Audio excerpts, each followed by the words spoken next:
সকাল সকাল সল্টলেকে এসে দেখি মা বাগানের ফল সবজি সব তুলছে, তো ভাবলাম আপনাদেরকেও একটু দেখাই। লঙ্কা আহরণ করবে? লঙ্কা আহরণ করে ফেলি, এগুলো তো পাখিতে খেয়ে নিচ্ছে, আর সৌন্দর্য গাছের বৃদ্ধি করে কাজ নেই, এবার আহরণ করে ফেলি। একবার না তুললে না আবার হয় না, জানিস। আমি তো রেখে দিই, মানে তুলতে আমার ভীষণ মায়া লাগে, নিজের জিনিসগুলো তুলে খেয়ে ফেলতে আমার একটুও ভাল লাগে না, মনে হয় গাছে থাকবে সেটাই সৌন্দর্য। তা আজকে তুলে ফেলি, দু একজনকে একটু দেও।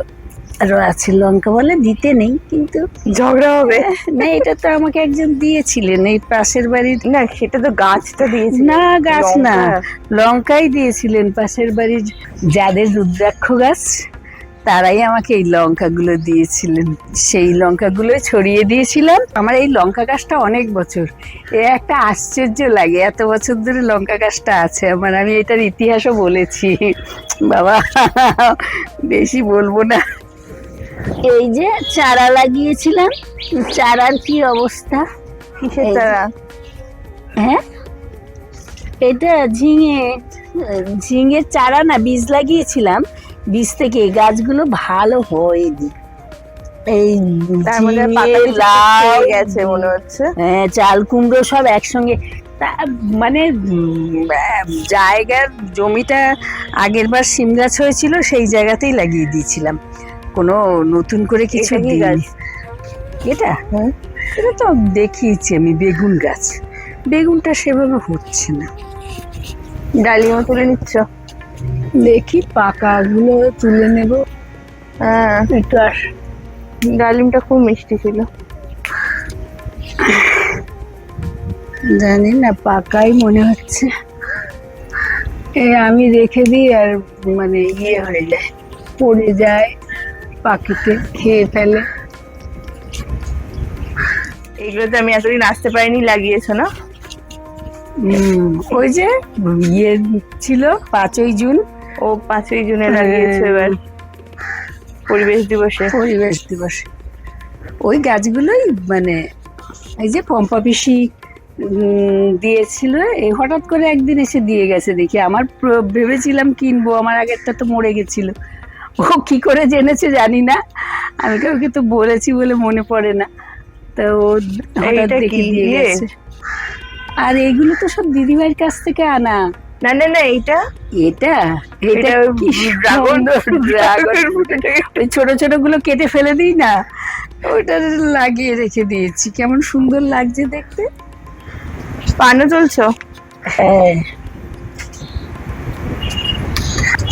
এই যে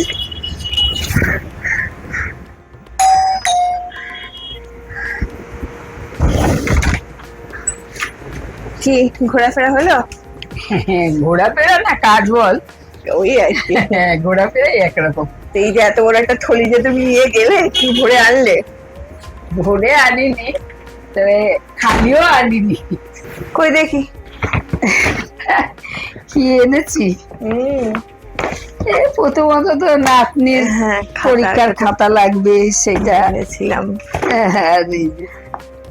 এটা দাদু এটা লকারে দিয়েছে, স্কুলের লকারের জন্য লাগবে। আর আমার কিছু দোকানের জিনিসপত্র সেই সব এনেছি। এটা মেজো মামা ফ্রিতে দিয়েছে, বড়ি। ভালোই ভাইদের কাছ থেকে জোগাড় করে এসেছো। আর এগুলো কিনে এনেছি, মামার কাছ থেকে কিনে এনেছি। ব্যাস, এগুলো কি আছে খাওয়া? এগুলো মিছরি, কুতে লাগুন। তুতে লাগুন বলে, আমি এই জানতাম না। আমরা তো সামরিক আর খুলে দেখাতে হবে না, ও সামরিক। আর এটার মধ্যে আছে ইয়ে পিপুল। কি সুন্দর না পিপুল গুলোকে দেখতে। পিপুলের গাছও আমি চিনি, আমার এটা লাগানো হচ্ছে না, দেখতে হবে কোথায় পিপুল গাছ আছে, কার কাছে পাই। ব্যাস, তাহলে এটাই হলো? না না না না না, একটা দোকান আছে, উঠিয়ে এনেছি। সুতো? সুতো এককালে এই সুতো ভেবেছিলাম, ভাবছিলাম ঘরে এত সুতো রাখবো যে আমার কোনো সুতোর অভাব হবে না, সেই সব করতে পেরেছো।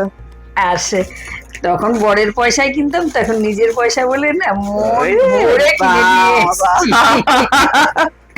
এখানটায় রাখো, এই দেখ, ওখানটায় ওই সুতোগুলো রাখো, এর ওপরটায় এটাকে এখানে রাখো, এবার খোলো। এই দেখ ওরে কত বাবা, সুতো, 75টা সুতো আছে এখানে। 75টা।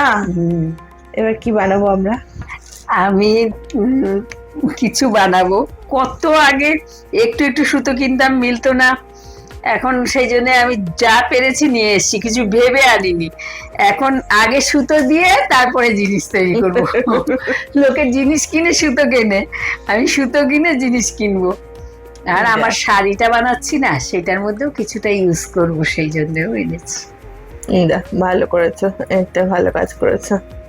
তাহলে আর এই ভালোই। যে একটা ছোট্ট- আরো আছে? না, এইটা হলো ওই যে নাতনির জামাটা নিচটা একটু বাড়িয়ে দেবো বললাম না, ওর জন্য একটু কাপড় কিনে নিয়ে আসলাম, ওই সাদা। এইগুলো তো এই খাতা রিফিল এসব তো ছোট মামার থেকে নিয়েছি। রিফিল আবার কেন? বা বলে দিল? হ্যাঁ, আর সবচেয়ে ইম্পর্টেন্ট জিনিস নিয়েছি, এই যে ছুঁচ। তবে ছুঁচগুলো বড্ড বড় বড়, ওই মানে মার্কেটে, পিসি মার্কেটেই পেয়েছি ওপরতলায়। ওই যে যার কাছ থেকে এই সুতোগুলো নিয়েছি তার কাছ থেকে ছুঁচ নিয়েছি। 75টা সুতোর জন্য কয়েকটা ছুঁচ তো লাগবে, কটা হারাবে না। ফ্রিতে ছিল না? এইটা ফ্রিতে না, দাম একটু করেছে কম, এতগুলো নিয়েছি বলে সুতো। আমি বলিনি, নিজের থেকেই নিয়েছে। কি খুঁজে বেড়াচ্ছ তুমি? শাড়ি ফলস কিনেছিলাম, সে মনে হয় নিয়ে না নিয়ে দাম টাম দিয়ে বেশ চলে এসেছি। একটা ইয়ে কি যেন রং, এতক্ষণ ওর খুললো? হ্যাঁ একটা নীল রং, একটা খয়েরি রঙের। যা, যাও আবার নিয়ে আসো। আর আনবো না, আমি দেখি বাবা একটু বলে দেবো। মা তো বাজার করে চলেই এসেছে, চলুন দেখিয়ে দিই আজকে লাঞ্চে কি আছে। সাদা ভাত, তার সাথে নুন, উচ্ছে ভাতে ইলিশ মাছ ভাজার তেল, সাথে কাঁচা লঙ্কা, আর গাছ থেকে যে তোলা হলো সকালবেলায় ধানি লঙ্কা, সেরকম ধানি লঙ্কা, এগুলো প্রচন্ড ঝাল হয়। আর আজকের প্রধান আকর্ষণ ইলিশ মাছ, খুবই ছোট ইলিশ মাছ, কিন্তু তাতে কি এসে যায়, সোনার আংটি কি আর বেঁকা হয় বলুন? সেরকম ইলিশ মাছ ইলিশ মাছই। আর আমাদের বাড়ির নিয়ম হচ্ছে, বাড়িতে ইলিশ মাছ এলে ভাজা এবং কোনো একটা ঝোলের রান্না দুরকম করতে হবে। তো তাই জন্য ইলিশ মাছ ভাজা আর পাতলা করে ইলিশ মাছের ঝোল। এই ইলিশ মাছ থাকলে তো আর কিছু দরকার হয় না। তবুও মা একটা দারুণ ভাজা করেছে, এটা হচ্ছে গাটি কচুর ফ্রেঞ্চ ফ্রাই। দারুণ হয়েছিল খেতে, একদম নতুন ধরনের রেসিপি, কিন্তু ভীষণ ভালো। ব্যাস এরকমই ছিল আজকের দিনটা। তাহলে আজকের ব্লগটা এখানেই শেষ করি, দেখা হবে আবার পরবর্তী ভিডিওতে।